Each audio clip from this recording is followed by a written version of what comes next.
on a Mathieu Van Der Poel qui est là avec Philipsen. Idéalement placé, un peu comme l'an passé, il n'y a aucun problème. Et voilà, on va faire comme ça.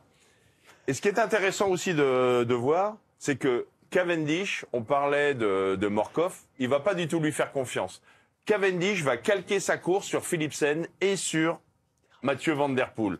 On va le voir progressivement, on est environ à 800 mètres de la ligne. Pour l'instant, tout va bien pour Mathieu Van Der Poel qui a donc dans la roue Jasper Philipsen. Et regardez Cavendish. Cavendish, il a un équipier là. Je pense que c'est Ballerini. Morkov, lui, s'est relevé. Donc, il a cette expérience. Il dit, c'est pas grave, j'ai pas Morkov, j'ai pas Ballerini. Je vais me calquer sur ceux qui ont brillé l'an passé sur les routes du Tour.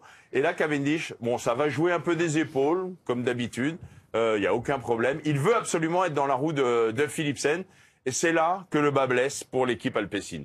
On est à 200 mètres, 250 mètres de la ligne. Mathieu Van Der Poel, bon, allez, c'est parti. On lance le sprint et il va partir comme ça. Il va s'écarter. Philipsen va passer. C'est pas du tout ce qui va se passer. On voit que Mathieu Van Der Poel explose des jambes et Philipsen eh bien, se retrouve perdu par rapport à l'an passé. Et Cavendish aussi se croit perdu.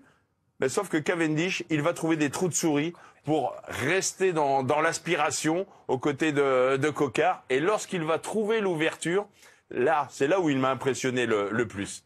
Cavendish, le vent vient comme ça.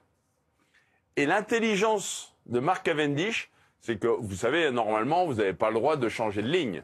Mais je ne sais pas si on l'a vu, on va peut-être le regarder, c'est le coup d'œil. Juste avant, il va, par mesure de sécurité, hop, voilà, juste très avant. furtif, hein. Revient.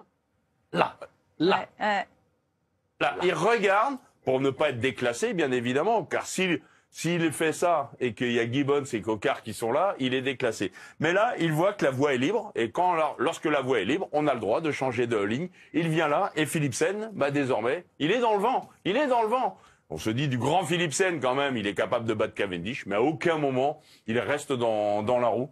Donc Philipsen n'était pas aussi fort que cela, et surtout Mathieu Van Der Poel n'était pas en mesure de l'amener comme il le faisait par le passé. Et c'est avec l'expérience que Cavendish s'impose aujourd'hui.